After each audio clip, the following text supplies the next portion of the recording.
Selamat pagi Bapak Ibu Saudara, jemaat yang terkasih yang berada di rumah masing-masing.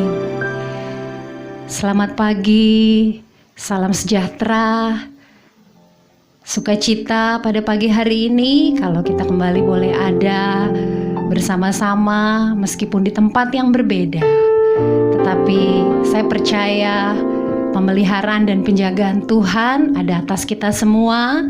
Dan Bapak Ibu Saudara, kalau sampai hari ini mungkin kita masih belum bisa bertemu, tapi saya percaya hadirat Allah menyatukan kita semua. Amin.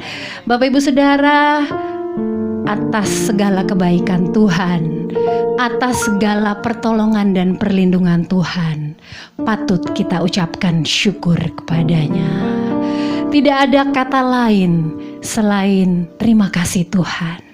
Sampai hari ini Tuhan tetap ada, berjalan bersama dengan kita, menjaga melindungi kita, memelihara kehidupan kita, mencukupkan segala yang kita perlukan.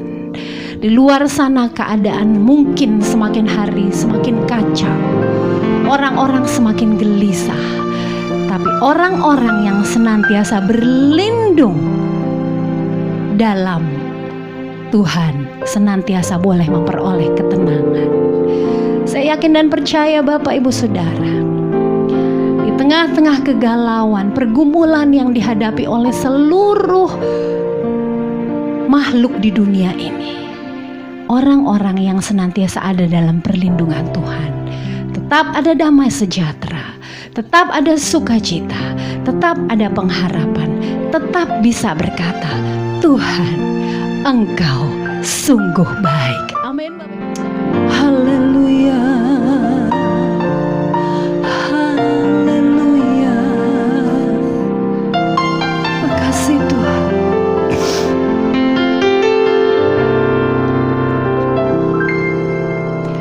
Yesus, Kau sungguh baik. Yesus, namamu indah. Yesus, ku cinta Kau selalu, ku tinggikan, ku agungkan selamanya. Yesus, Kau sungguh baik. Yesus, namamu indah. Yesus, ku cinta Kau selalu, ku tinggikan, ku agungkan selamanya. Katakan, ku mau memujimu, ku mau memujimu, ku selalu pujimu, ku mau menyembahmu, ku selalu sembahmu. Kau yang layak terima semua pujian, kemuliaan hanya bagi Tuhan. Ku mau memujimu, ku mau memujimu, amin. Ku selalu pujimu, mau menyembahmu, ku selalu sembahmu. Kau yang layak terima semua pujian, kemuliaan hanya bagi Tuhan. Katakan dari hati saudara, Yesus, Engkau sungguh baik. Yesus, Kau sungguh baik. Yesus, namamu indah. Yesus, Yesus, ku cinta Kau selalu, ku tinggikan, ku agungkan selamanya. Ku mau memuji-Mu, amin. Ku selalu puji-Mu, ku mau menyembah-Mu, ku selalu sembah-Mu. Kau yang layak terima semua pujian, kemuliaan hanya bagi Tuhan. Ku mau memuji-Mu, ku selalu puji-Mu, ku mau menyembah-Mu, ku selalu sembah-Mu. Kau yang layak terima semua pujian, kemuliaan hanya bagi Tuhan. Katakan segala pujian, segala pujian dan kemuliaan hanyalah bagi-Mu, hanyalah untuk-Mu. Segala pujian dan kemuliaan kini ku persembahkan di hadapan-Mu, Tuhan. Segala pujian, segala pujian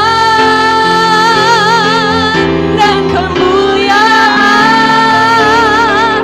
hanyalah bagi-Mu, hanyalah untuk-Mu.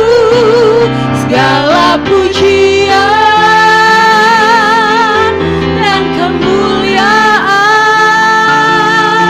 kini ku persembahkan di hadapan-Mu, Tuhan. Ku mau memuji-Mu, Tuhan, amin. Ku mau memuji-Mu, ku selalu puji-Mu, ku mau menyembah-Mu, ku selalu sembah-Mu. Kau yang layak terima semua pujian, kemuliaan hanya bagi Tuhan. Ku mau memuji-Mu, ku selalu puji-Mu, ku mau menyembah-Mu, ku selalu sembah-Mu.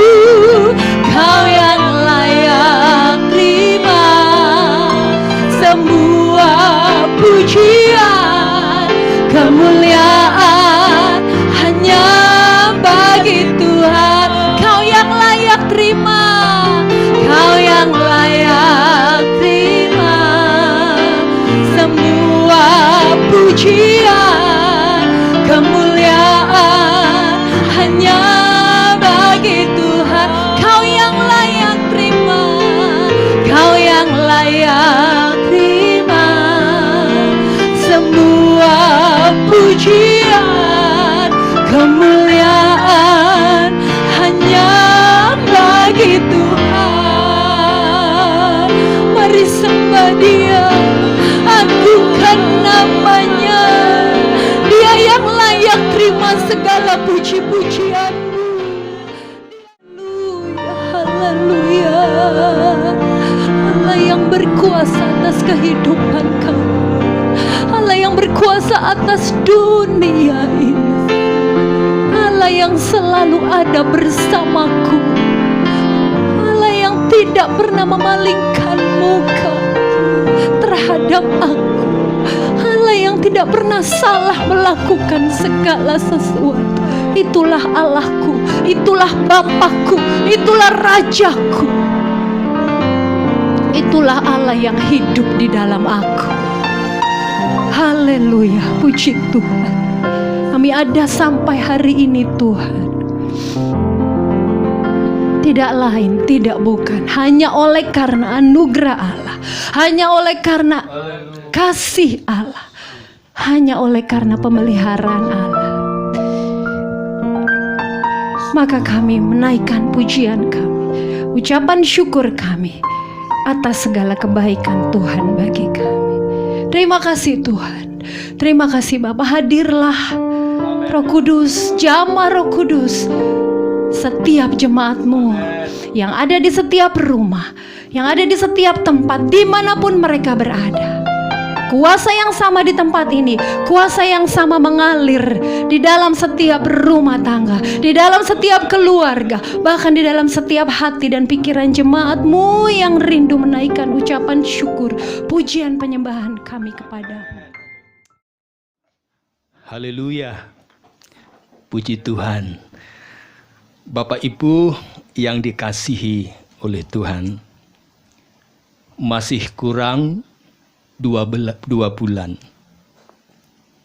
kita tidak berjumpa secara langsung. Itu rasanya cukup lama, saudaraku. Belum ada 2 bulan. Ya, kurang lebih 2 bulan lah ya. COVID-19 ini melanda seluruh dunia dan juga di Indonesia, membuat kita tidak dapat berjumpa dengan langsung, secara langsung. Tapi puji Tuhan, saudaraku yang dikasihi oleh Tuhan, media elektronik bermanfaat bagi kita untuk tetap bisa bertatap muka, sekalipun hanya lewat tayangan seperti pada hari ini dan hari-hari yang sudah lalu. Baik, puji Tuhan. Bapak Ibu yang dikasihi oleh Tuhan, saya percaya Tuhan ada di tempat ini, dan saya yakin Tuhan pun ada di rumah-rumah saudara. Haleluya. Baik, kita akan membuka Alkitab kita. Bagi Bapak Ibu yang ada Alkitab atau buku Alkitab, atau mungkin memakai HP, atau mungkin juga langsung di slide, saudara bisa baca. Oh, saya yang ada ya, slide. Baik, saya lebih suka baca di slide Bapak Ibu, karena tulisannya besar-besar. Baik, kita akan baca di dalam Pengkhotbah pasal 7 ayat yang ke-14. Saya bacakan untuk kita semua. Begini bunyi firman Tuhan. Pada hari mujur, bergembiralah. Tetapi pada hari malang, ingatlah bahwa hari malang ini pun dijadikan Allah seperti juga hari mujur, supaya manusia tidak dapat menemukan sesuatu mengenai masa depannya. Puji Tuhan, saudaraku.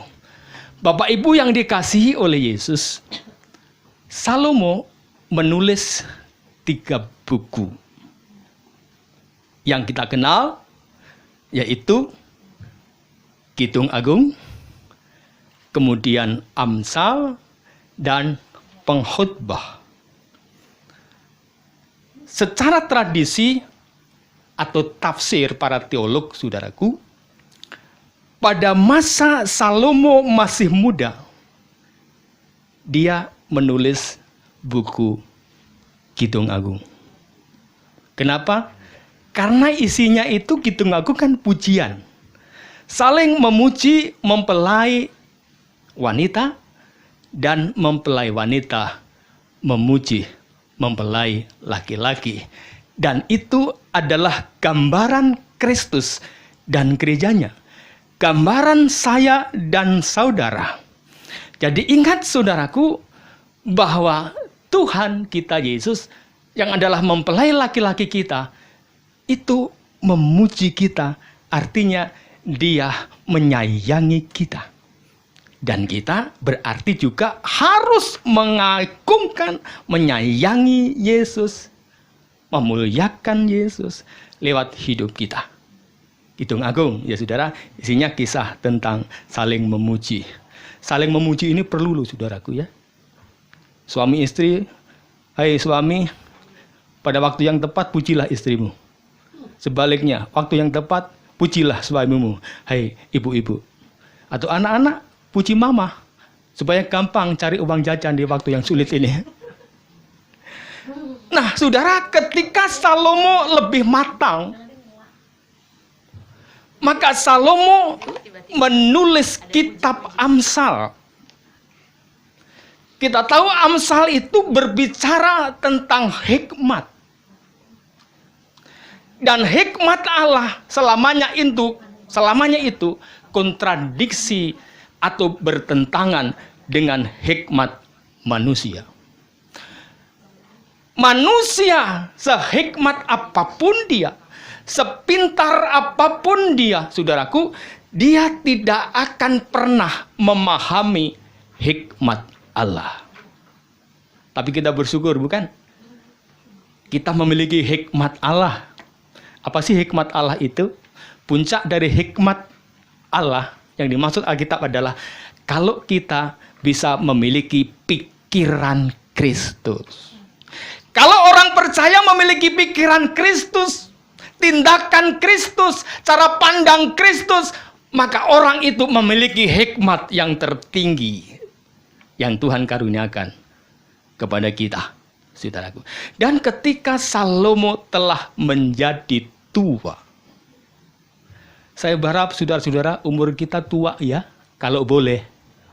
Kita sampai tua, seperti Ibu Gembala, seperti Eyangti, seperti Oma Lady, saudara-saudara, kalau boleh.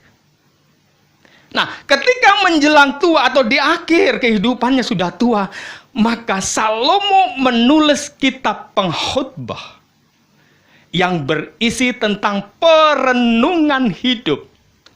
Karena dia sudah tua, ada pepatah berkata begini, orang kalau sudah tua itu sudah banyak makan asam garam, banyak pengalaman, saudaraku, maka dia dapat menyimpulkan tentang kehidupan di muka bumi ini, di atas bumi ini, saudaraku.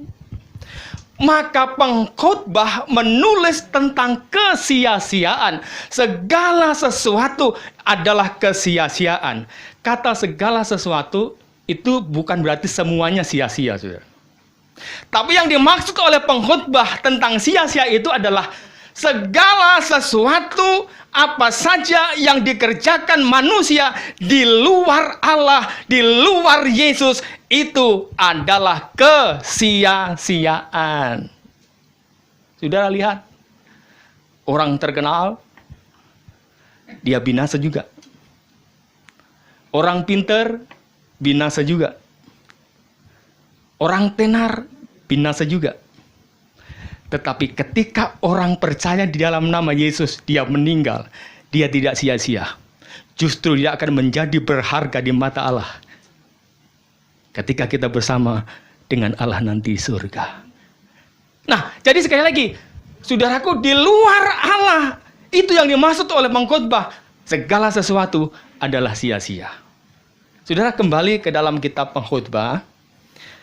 Pada kesempatan pagi hari ini, saudaraku, saya ingin memberikan sebuah tema khotbah, yaitu di balik penderitaan. Pasal 7 ayat 14 berkata, atau bicara hari mujur dan hari malang. Bukan Malang tetangga saya, saudara kampung, Blitar, bukan. Tapi Malang. Yang saya asumsikan, peliputan saya ini, asumsikan. Karena corona susah ngomong, saudara ya. Hari mujur adalah hari mudah. Hari mujur adalah hari yang berbahagia, semua lancar, saudara-saudaraku. Tapi ingat, bukan mujur saja yang menyertai kita dalam hidup manusia, yaitu hari yang malang. Saya coba membuka dalam bahasa Inggris, saudara-saudara. Ternyata hari mujur dan hari yang malang itu sama nilainya di hadapan Allah. Sama di hadapan Allah ya. Kalau kita kan menilai hari mujur itu yang lebih berkualitas untuk kita. Hari malang itu hari yang menyedihkan, yang merusak kita. Tapi saya lihat dalam bahasa Inggris, saudaraku, atau bahasa Jawa, pengertiannya, maksud Alkitab adalah hari mujur dan hari malang itu, suka dan duka itu sama baiknya di hadapan Allah. Artinya apa, saudara-saudara? Penderitaan itu juga bisa dipakai Allah untuk menjadikan anak Tuhan lebih baik. Saudara, jadi menurut Salomo, penulis pengkhotbah, ada dua hal yang selalu melekat dalam hidup manusia. Dan itu tidak bisa dihilangkan. Karena seperti dua sisi mata uang. Sama nilainya, bukan? Anda senang? Ada susah. Ada sehat? Ada sakit, saudara-saudara. Ada kantong ini suatu saat penuh. Karena baru dapat kiriman wesel, saudara-saudara. Dulu wesel, sekarang nggak ada. Sekarang dengan transfer. Electronic banking. Kalau ada orang transfer ke saya, saudara, jangan kaget, saya nggak punya nomor rekening. Tapi istri saya ada, Mam.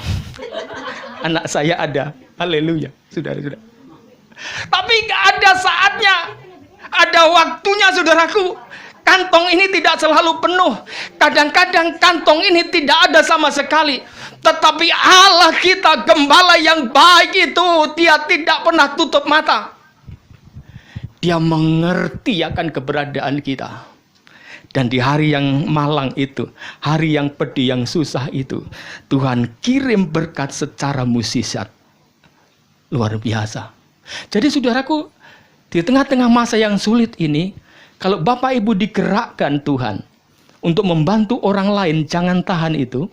Sebab ketika saudara melakukan itu, maka Tuhan mempersiapkan upah yang lebih besar dari apa yang saudara berikan kepada sesamamu. Dua hal yang selalu melekat dalam hidup manusia. Kita nggak bisa tawar, saudaraku. Pengkhotbah 7 ayat 13 berkata, apa yang telah dibengkokkan oleh Allah, itu tidak ada yang dapat meluruskan, kecuali Allah sendiri, saudaraku. Jadi sama baiknya, saudara-saudara. Jangan saja kita bersyukur, kita bisa bersorak, kita bisa berkata, saudara-saudara, wah, Tuhan itu baik, dahsyat. Setiap ketemu orang, Allah itu luar biasa. Wih, Allah itu luar biasa, dahsyat. Tapi ketika Tuhan izinkan penderitaan, melempem dia, saudara-saudara. Tapi kita tidak, saudara. Jadi saya kagum dengan Salomo, saudara. Dia mengungkapkan apa adanya. Dia jujur mengatakan tentang kehidupannya itu. Dia tidak menutupi, menyembunyikan sesuatu yang secara pandangan manusia itu merugikan kita atau membuat kita aib. Orang Kristen kok menderita? Itu ya. Sehingga ada orang Kristen, dia bersaksi hanya yang baik-baik saja. Tuhan tidak pernah ini, Tuhan tidak pernah ini. Alkitabiah tidak begitu, saudara. Suka dan duka itu silih berganti. Tetapi bagaimana kita mensikapi situasi itu. Pada waktu mujur bergembiralah. Pada waktu mujur bersyukurlah. Berterima kasihlah. Waktu sehat Bapak Ibu kita berterima kasih kepada Tuhan. Mengucap syukur kita sehat. Dan gunakan badan yang sehat itu untuk mengasihi Tuhan. Dan mengasihi istri dan suami dan anak-anak dan keluarga. Bagi saudara mungkin bukan GBRI Narwastu. Kalau ada yang mendengarkan siaran ini. Pada waktu saudara diberi hari mujur yang berbicara dengan kemudahan-kemudahan ada pada saudara, berkat ada pada saudara.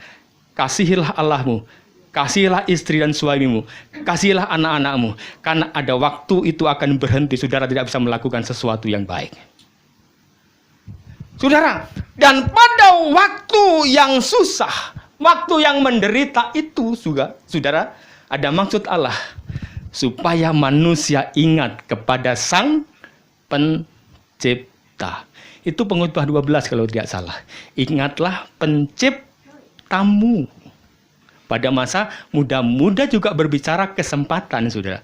Bukan hanya muda secara umur, fisik, tapi muda juga berbicara kesempatan. Hei, kalau ada kesempatan dalam hidupmu, ingatlah Tuhan yang membuat kita bisa hidup, yang membuat kita bisa berdiri hari ini di tengah-tengah situasi yang sulit. Itu hanya Tuhan, itu hanya Yesus, bukan dengan kekuatan manusia. Hanya Yesus. Luar biasa Tuhan kita, saudaraku. Saudara, ada beberapa hal dari bacaan Pengkhotbah pasal 7 ayat 14 ini tentang penderitaan atau apa yang ada di balik penderitaan. Ada beberapa perenungan dari saya, apa maksud di balik penderitaan. Saudara, yang pertama, penderitaan itu adalah bagian dari hidup setelah manusia jatuh di dalam dosa. Itu terjadi tertulis dalam kitab Kejadian pasal 3 ayat 17. Lalu firman-Nya kepada manusia itu, karena engkau mendengarkan perkataan istrimu dan memakan dari buah pohon yang telah kuperintahkan kepadamu, jangan makan daripadanya. Maka terkutuklah tanah karena engkau, dengan bersusah payah engkau akan mencari rezekimu dari tanah seumur hidupmu. Di sini juga berarti terungkap, saudara, sebenarnya Allah tidak menciptakan hari yang malang. Allah tidak menciptakan penderitaan. Tetapi penderitaan itu muncul karena kesalahan manusia. Karena dosa, saudaraku. Nah, setelah manusia jatuh di dalam dosa, maka penderitaan itu berarti bagian yang tak dapat dipisahkan dari setiap hidup manusia. Di awal tadi saya berkata, ada sakit, ada sehat, ada senang, ada susah, ya. Kadang-kadang tertawa, kadang-kadang cemberut, gitu ya, dan seterusnya. Itu memang begitu kehidupan, saudaraku. Nah, bagian dari kehidupan manusia. Kalau begitu, apa yang kita lakukan? Menurut saya, kita harus belajar dari tokoh-tokoh Alkitab. Bagaimana memaknai penderitaan itu. Bagaimana menangkap penderitaan atau pesan di balik penderitaan itu. Kita belajar dari Ayub misalnya, saudara. Saya tulis di sini, Ayub 2 ayat yang ke-10. Dia memahami begitu tepat tentang penderitaan dan juga tentang kebahagiaan. Kalau kita perhatikan ayat ini, begini bunyinya. Tetapi jawab Ayub kepadanya. Ini kepada istrinya ya, saudaraku. Tapi bukan berarti setiap istri begini loh. Kita anak Tuhan, istri-istri baik sekali. Apalagi masa-masa sulit seperti ini, kulkas kosong. Para istri berkreatif, bikin kue, bikin itu, ya, agak kedaluarsa sedikit, masak aja. Yang penting jadi, saudara-saudara ya. Ini hanya bicara tentang istri Ayub saya ya, tidak bicara dengan istri-istri GBDI Narwastu semua baik. Oh iya, mantap. Tetapi jawab Ayub kepadanya, engkau berbicara seperti perempuan gila. Apakah kita mau menerima yang baik dari Allah, tetapi tidak mau menerima yang buruk? Dalam kesemuanya itu, Ayub tidak berbuat dosa dengan bibirnya. Saudara, Ayub dapat menangkap pesan penderitaan yang dialaminya. Dia sadar bahwa penderitaan itu adalah bagian dari hidup manusia yang Tuhan izinkan. Bukan pada waktu Ayub diberkati, saudara. Dia dekat dengan Allah. Dia melayani Allah. Dia melayani Tuhan. Dia mengucapkan, woi syukur, nyanyi dengan sorak-sorai. Tiap hari, sepanjang hari nyanyi. Pada waktu Ayub diberkati luar biasa. Enggak. Ketika penderitaan itu Tuhan izinkan, Ayub memaknai kegembiraan dan penderitaan itu sama. Di mana ayatnya? Ini ayatnya. Apakah engkau hanya mau yang baik dari Allah, tetapi tidak mau menerima yang buruk dari Allah? Jadi hidup saya, hidup saudara, lagi senang atau susah, lagi gembira atau menderita, biasa-biasa sajalah. Amin, saudara-saudara. Biasa saja. Karena penderitaan bisa dipakai oleh Allah menjadikan hidup kita itu lebih matang. Kue bolu, saudara, kalau nggak dipanasin dia, nggak menderita di dalam oven, nggak jadi kue ya mas ya. Biasa saja, betul. Jadi Ayub begitu luar biasa memahami, saudara-saudara, tentang penderitaan itu sebagai bagian dari hidup. Nah, istri Ayub ini berat sebelah. Dia tipe istri yang hanya mau kalau senang-senang saja. Duitnya lagi banyak. Kalau jatuh miskin, kismin, saudara-saudara, dia cari yang lain. Ini makanya tidak ada namanya istri Ayub. No name. Tidak ada nama. Oh, kipas angin. Nah, saudara, dia mau menerima apa yang dari Allah. Karena seperti saya katakan di depan tadi, menurut pandangan Allah, terjemahan Alkitab yang lain, itu as well as the other. Dari satu yang lain. Sama aja. Maksudnya yang dimaksud adalah hari mujur, hari malang, itu sama nilainya di hadapan Allah. Iya, mam ya. Saya bahasa Inggris saya seperti Didi Kempot, nggak apa-apa, salah sedikit. Nah, saudaraku, Ayub, apakah cuma Ayub kita belajar? Tidak. Paulus begitu luar biasa dia. Begitu cerdas menangkap apa artinya penderitaan. Begini, di dalam Filipi pasal 4 ayat 12 dan 13. Aku tahu apa itu kekurangan. Ini adalah penderitaan loh, kekurangan, saudara-saudara. Kekurangan cicil mobil. Biasa aja ya, saudara-saudara. Misalnya ya, cicil motor, apalagi cicil kontrak. Tapi ada kemudahan kok. Nona, ada kemudahan, puji Tuhan. Aku tahu apa itu, artinya kelimpahan. Dalam segala hal dan dalam segala perkara, tidak ada sesuatu yang merupakan rahasia bagiku. Paulus persis tahu memaknai penderitaan dan kegembiraan. Itu sama, saudara-saudara. Terjadi harus dalam hidup manusia. Baik dalam hal kenyang, maupun dalam hal kelaparan, baik dalam hal kelimpahan, maupun dalam hal kekurangan. Selanjutnya apa yang dikatakan ayat 13, saudaraku. Berkata begini, saudara-saudara. Segala perkara dapat kutanggung di dalam Dia yang memberi kekuatan kepadaku. Saya simpulkan belajar dari Paulus dan Ayub, saudara. Mereka menjalani hidup ini secara ikhlas. Saya dapat bahasa ikhlas ini dari sahabat saya. Ikhlas, ikhlas ya, ikhlas. Kalau hidup ini kita jalani dengan ikhlas, happy. Amin. Happy, saudara. Kalau kita menjalani hidup ini tidak ikhlas, grundel, saudara-saudara. Aduh, hidup yang susah ini semakin berat. Maka ikhlaslah apa yang sedang kita alami hari-hari ini. Allah melihat itu. Paulus mewakili kita. Segala perkara dapat ku tanggung. Di dalam siapa, saudara? Di dalam Dia, Yesus. Bapak Ibu punya Yesus. Maka Bapak Ibu dikuatkan oleh Yesus di hari-hari yang sulit ini. Itu luar biasa, saudaraku. Terus apa pesan Petrus? Kalau kita lihat dalam suratan Petrus. Di hari yang sulit ini, di masa penderitaan ini, apa yang seharusnya dilakukan oleh kita orang percaya? Apakah mengasihi diri kita? Apa namanya itu? Berkasihan kepada diri kita, gitu ya. Secara berlebihan. Enggak. Begini di dalam surat 1 Petrus 4 ayat 19.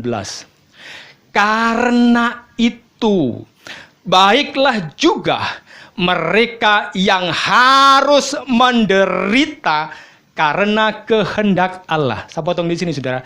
Kita mengalami penderitaan, situasi menderita karena COVID-19 ini. Saya yakin itu adalah kehendak Allah. Maka haruslah menyerahkan jiwanya dan selalu berbuat baik kepada Pencipta yang setia. Amin, Bapak Ibu. Apa yang kita kerjakan di masa yang sulit ini? Masa yang serba salah ini, saudara. Kita saling dicurigai masa-masa ini. Kita keluar, katanya membawa virus. Kita di rumah, kita boring. Begitu kan? Apa yang kita kerjakan? Apakah kita, mengasihi diri? Berkelebihan? Enggak. Alkitab berkata, di masa yang sulit seperti ini, yang pertama apa yang kita lakukan? Serahkanlah hidup kita, jiwa kita kepada Tuhan. Yang kedua, tetaplah berbuat baik. Continue untuk melakukan perbuatan baik. Saudara, mata saya terbuka ketika saya melihat para relawan COVID-19. Saya tidak melihat dokter dan para medis, itu memang front terdepan, barisan terdepan, TNI, Polri. Tapi saya terenyuh melihat, saudara, di tayangan televisi, betapa dia begitu empati dengan orang yang menderita. Ketika saya melihat tayangan, ada anak kecil, remaja lah, saudaraku. Ketika tentu orang di luar kita, atau bukan orang Kristen lah, saudaraku. Ketika dia disunat, ada kan tradisi sunat ya di Jawa begitu ya, atau kepercayaan saudara kita. Diramaikan itu, ada pesta, dan biasa itu tradisi, ada orang kasih uang sama yang anak yang disunat itu. Dan hasil uang yang dikasih oleh orang-orang yang datang di pesta itu, dia tabung, sudah di celengan. Ditunggu mungkin supaya ada tambah, dikumpulin dulu, nggak diambil dulu. Mungkin kalau nggak salah 6 bulan yang lalu atau 1 tahun yang lalu. Nah, ketika bencana atau musibah COVID-19 ini, banyak orang yang susah menderita. Apa yang dilakukan? Itu di televisi loh, saudara. Maka dikasih tahu, ini tabungan anak ini, hasil dari pemberian para tamu pada waktu dia disunat. Kalau nggak salah 5 juta sekian, hampir 6 juta. Walaupun beda jauh dari Didi Kempot ya. 7,6, saudara. Tapi itu yang ada pada anak itu, saudara-saudara. Dia tidak berhenti berbuat baik di tengah-tengah hari yang sulit seperti ini, yang kita juga memerlukan sesuatu untuk bertahan hidup. Khususnya kita juga memerlukan uang, saudara-saudara. Tetapi uang itu dipecahkan dan disumbangkan kepada korban COVID-19. Itu dahsyat luar biasa. Saya bukan berarti menuntut kita memberikan uang. Itu tergantung keadaan situasi kita. Tapi yang jelas, apa yang dapat kita lakukan di masa yang sulit? Bapak Ibu jangan berhenti berbuat baik. Paling tidak kita mendoakan situasi ini. Kita saling mendoakan. Kita saling menopang di dalam doa. Kita sebut kita punya sahabat seiman di dalam gereja. Tuhan berikan kekuatan. Itu adalah bentuk perhatian dan perbuatan baik yang dihitung oleh Tuhan, saudaraku. Nah, saudaraku yang dikasih oleh Tuhan, yang kedua, apa di balik penderitaan? Saudaraku, yang kedua adalah penderitaan itu adalah alat memurnikan motivasi kita. Penderitaan adalah pemurnian motivasi. Di mana ayat ya di dalam kitab Keluaran pasal 13 ayat 17 dan 18, saudara-saudara. Itu di sana, maka Allah sengaja melakukan ini. Setelah Firaun membiarkan bangsa itu pergi, Allah tidak menuntun mereka melalui jalan ke negeri orang Filistin yang dekat itu, saudara.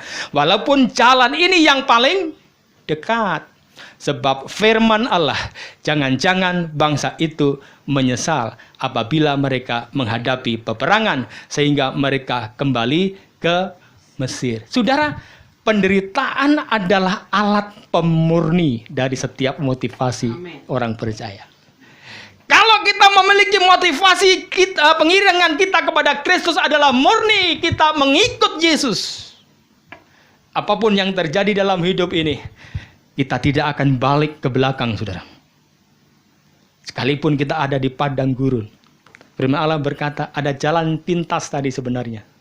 Tapi Allah sengaja memutar bangsa Israel berjalan di padang gurun itu 40 tahun lamanya. Saudara, ini luar biasa. Memurnikan. Penderitaan adalah memurnikan motivasi kita di dalam kekristenan, saudara. Jadi memang jadi orang Kristen itu bukan enak-enaknya saja. Harus siap kita menderita kalau itu seizin Tuhan. Karena kita dikaruniai bukan saja percaya kepada Yesus, tetapi kita dikaruniai untuk menderita karena Kristus. Saudara, di balik penderitaan ada banyak mujizat yang Allah akan nyatakan dalam setiap kehidupan kita, saudaraku. Nah, saudaraku yang dikasih oleh Tuhan, di dalam kitab Rut juga nggak usah boleh ditayangkan. Rut 1 ayat 16, saudara. Saya singgung di sana, mungkin nanti terlalu panjang kalau saya baca Alkitab. Saudara, ini kisah ini sangat familiar. Yaitu Naomi dengan kedua menantunya. Allah izinkan penderitaan terjadi di Moab. Kelaparan terjadi di Bethlehem, kemudian tinggalkan Bethlehem dan ke Moab. Saudara, di Moab Tuhan izinkan Naomi kehilangan segalanya. Kehilangan suaminya, kehilangan anak-anaknya, dan tinggal hidup dia dan dua menantunya. Di tengah penderitaan ini, saudara-saudara, Allah ingin ingatkan Naomi tentang betapa indahnya tinggal di dalam rumah Bapa, yaitu Bethlehem, rumah roti itu, saudara. Maka dia berkemas mau balik ke Bethlehem, dan Naomi berkata kepada kedua menantunya, kembalilah engkau ke negerimu, ke keluargamu, ke orang tuamu, dan kawinlah kalian dengan laki-laki yang ada di negerimu itu. Karena tidak ada harapan bagi kalian kalau kalian ikut aku. Saudara, ini adalah paparan tentang penderitaan. Tentang sesuatu masa depan yang gelap, saudara-saudara. Dipaparkan, disampaikan Naomi dengan terus terang. Tidak ada harapan bagi kalian untuk bersuami dari anak-anakku. Karena aku sudah tua, tidak mungkin aku melahirkan anak untuk menjadi suami kalian. Pulanglah anak-anakku, pulanglah, kembalilah ke Moab. Berapa banyak saudaraku orang Kristen, karena penderitaan mereka kembali lagi ke dunia yang lama, tinggalkan Tuhan. Seperti Orpah, kedua menantu ini yang lulus, yang motivasinya murni ikut Tuhan dan ikut Naomi ke Bethlehem adalah Rut, saudara. Rut berkata di sana, tidak ada yang dapat memisahkan kita. Tidak ada yang dapat memisahkan kita berdua. Karena Allahmu adalah Allahku, negerimu adalah negeriku. Hanya maut yang dapat memisahkan mama dengan aku. Dia panggil Naomi mama, saudara-saudara. Mama. Kalau orang Jawa mbok. Kalau maju namanya mama. Mami. Saya dulu mau panggil istri saya mami. Tapi saya ketika manggil mami ketawa sendiri. Kenapa mukanya terlalu jawir. Panggil mami. Enggak tega, padahal enggak apa-apa sih, keren mami. Gitu ya. Panggil mami karena mami bukan asli Jawa. Saya panggil mami itu senang sekali saya dengarnya mami gitu. Puji Tuhan, saudara. Nah, enggak lulus, yang lulus Rut, saudara-saudara. Nah, saudaraku yang dikasih oleh Tuhan, ada lagi contoh, saudara. Roma 8 ayat 39, saudara-saudara. Tidak ada yang dapat memisahkan kita. Paulus berkata, ya kan? Tidak ada yang dapat memisahkan kita. Dan seterusnya, ada kuasa lain. Baik yang di atas maupun yang di bawah ataupun sesuatu makhluk lain tidak akan dapat memisahkan kita dari kasih Allah yang ada dalam Kristus Yesus Tuhan kita. Ini luar biasa, ini murni banget Paulus. Nggak ada kuasa manapun, setan gundul pun seperti saya gundul-gundul begini, nggak ada yang dapat memisahkan kita dari kasih Kristus, saudara. Nggak ada tuyul yang bisa ambil uang kita, saudara. Amin. Kristus luar biasa, nggak ada yang dapat memisahkan kita. Murni, sudah. Selalu orang yang ikut Tuhan itu pasti mengalami pemurnian, loh, saudara-saudara. Jadi bagi Bapak Ibu yang belum mengalami penderitaan pemurnian ikut Tuhan, tunggu. Karena saudara, penderitaan dan kegembiraan dan berkat itu menjadi bagian hidup orang percaya, harus. Saudara, kita ingat pada waktu Yesus ada di pelayanan di muka bumi ini, orang berbondong-bondong mencari Yesus. Yohanes 6 itu. Yesus berkata begini, kamu mencari aku, ngefan kepadaku itu, bukan karena engkau mendengar firman Allah, tetapi karena engkau kenyang makan roti. Dan ketika Yesus berkata dengan firman yang keras, ayat 66, Yohanes 6:66, banyak dari mereka itu yang mengundurkan diri, tapi Bapak Ibu tidak. Amin. Karena Bapak Ibu murni mengikut Yesus, apapun yang terjadi, ikut Tuhan. Karena di balik itu seperti hujan seperti pelangi dia habis hujan, sehabis hujan, saudara. Untung ini live, saudara. Kalau rekaman berapa kali ini bisa cut, saudara. Baik, saudara. Yang selanjutnya tentang penderitaan itu, yang ketiga, tadi yang kedua, saudara. Penderitaan itu merupakan alat kejut. Wih, saudara, kalau orang dibawa ke rumah sakit, alat kejut. Yang maksud saya begini, mudah-mudahan nggak salah. Tapi artinya begini. Penderitaan adalah alat kejut. Seperti kalau orang sakit jantung, dibawa ke dokter, kelihatan udah nggak bernapas, saudara. Apa yang dilakukan? Tindakan memompakan dadanya, misalnya ditekan-tekan. Nah, penderitaan yang Allah izinkan itu adalah merupakan alat kejut untuk kembali kepada kasih Bapa. Ayat yang populer, Lukas 15, saudara-saudara. Ayat 17, lalu ia menyadari keadaannya. Keadaan yang bagaimana? Keadaan yang makmur? Keadaan yang banyak duit, saudara. Alkitab menulis kalau orang dalam keadaan diberkati banyak duit, itu jarang ingat Tuhan. Tapi ketika keadaannya sebaliknya dari apa yang diharapkan, penderitaan, kekurangan, tidak berdaya, seperti ayat ini berkata, lalu ia menyadari keadaannya yang menderita itu, saya nambahin begitu, katanya, betapa banyaknya orang upahan Bapakku yang berlimpah-limpah makanannya, tetapi aku di sini mati kelaparan. Kadang-kadang perlu kita lapar, saudara. Kita kekurangan makan. Tuhan ingatkan supaya kita dapat ingat untuk dapat berpuasa. Orang Pentakosta biasanya rajin berpuasa. Saudara, pernah aku rasakan di rumahku ada kuasa yang bukan dari Tuhan. Saya berdoa dengan biasa, tidak mempan. Tapi Tuhan izinkan, Tuhan ingatkan. Saya berpuasa 1 hari 1 malam 2 kali. 1 hari 1 malam 24 jam saya tidak makan dan tidak minum. Dan saya berdoa di depan pintu. Apa yang terjadi? Kuasa Allah bekerja. Kadang-kadang Tuhan izinkan kelaparan kepada saudara. Supaya kita ingat untuk mau berpuasa menyangkal diri. Menarik hadirat Tuhan ada dalam hidup kita. Saudara ingin berpuasa, silahkan. Ada kekuatan yang luar biasa dari Tuhan. Di tengah-tengah penderitaan seperti ini yang Tuhan izinkan. Maka saudara-saudara, dia ingat. Anak yang terhilang ini ingat akan keadaan ketika dia ada di rumah Bapa. Penuh dengan berkat-berkat yang melimpah. Puji Tuhan.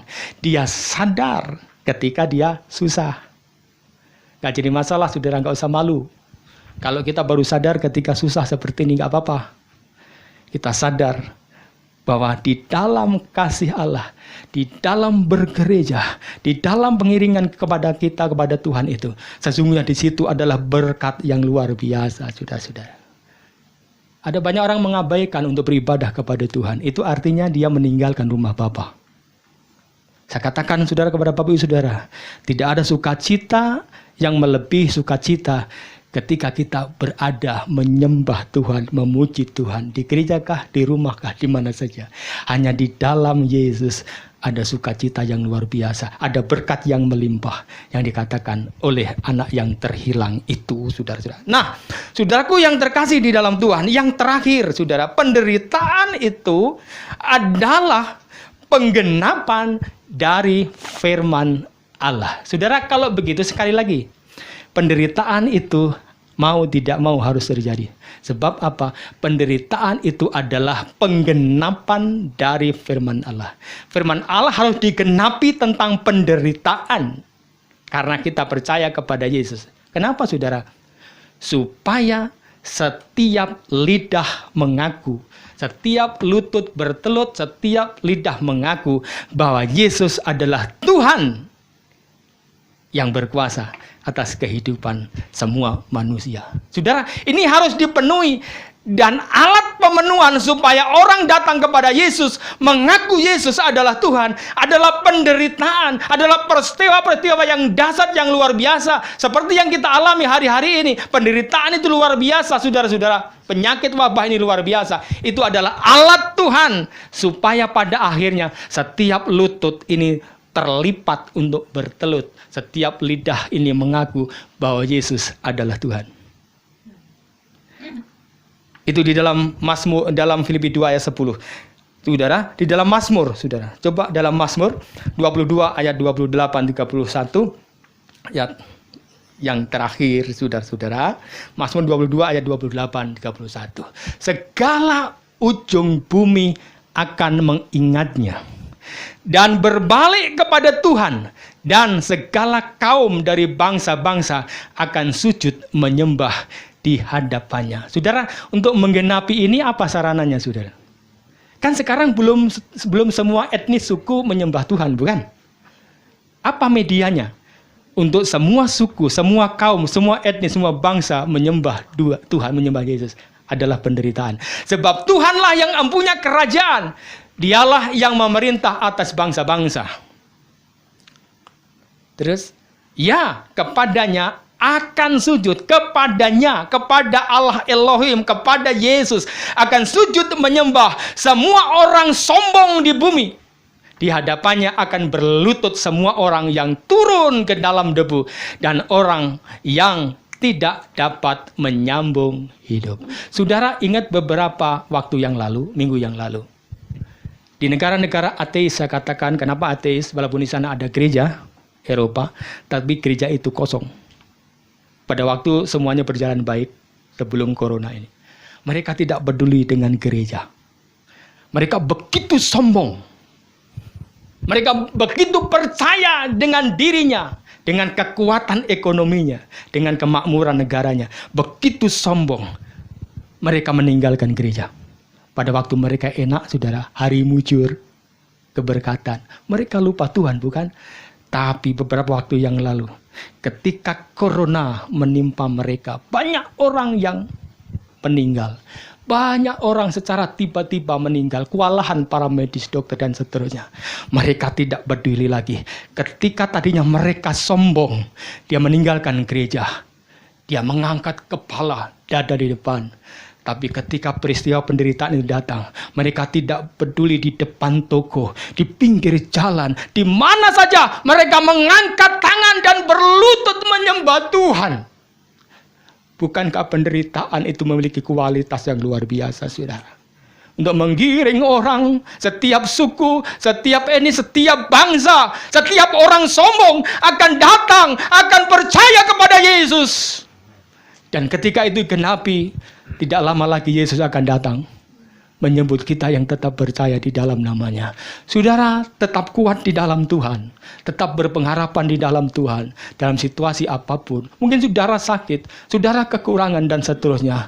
Tetap kuat di dalam Tuhan. Ada mujizat yang akan Tuhan kerjakan dalam kehidupan kita. Tapi yang perlu kita catat tentang penggenapan Alkitab. Di dalam Lukas, saudara-saudara, di dalam Markus 10 ayat 31 ini mengerikan. Saya berdoa supaya ini tidak terjadi pada kita. Banyak orang yang terdahulu akan menjadi yang terakhir, dan yang terakhir akan menjadi yang terdahulu. Jangan kita sudah lama ikut Tuhan, kita disalib atau apa namanya itu, Orang lain yang tadinya tidak percaya Tuhan, dengan peristiwa penderitaan mereka sadar dan bertobat. Tapi kita menjadi orang Kristen yang biasa-biasa saja. Kita akan kalah, kita akan jadi di belakang. Tidak, tetapi kita tetap ada. Menjadi orang-orang yang terdahulu yang diberkati Tuhan. Amin, saudara-saudara. Puji Tuhan, ini firman Tuhan yang boleh saya sampaikan pada kesempatan pagi hari ini. Saya ingin menyanyikan pujian bersama dengan Bapak Ibu yang ada di rumah. Mari kita berdiri.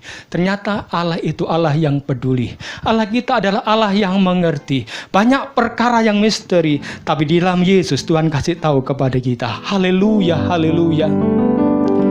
Allah mengerti, Allah peduli segala persoalan yang kita hadapi.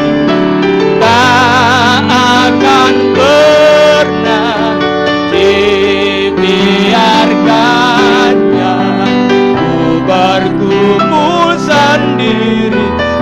Allah mengerti. Katakan dengan iman, Allah mengerti. Allah mengerti, Allah peduli segala persoalan yang kita hadapi. Tak akan pernah dibiarkannya ku bergumul sendiri. Allah mengerti. Saudaraku yang dikasihi oleh Tuhan, Allah tidak pernah tinggalkan saudara. Allah tidak pernah berpaling dari hadapan saudara. Bukankah Yesus, Dia menyatakan kepada kita, Dialah sahabat kita. Seorang sahabat yang sejati bukan hanya hadir pada waktu kita mengalami sukacita dalam hidup ini, tetapi sahabat yang sejati justru dia akan hadir di tengah-tengah kita mengalami penderitaan dan kesulitan.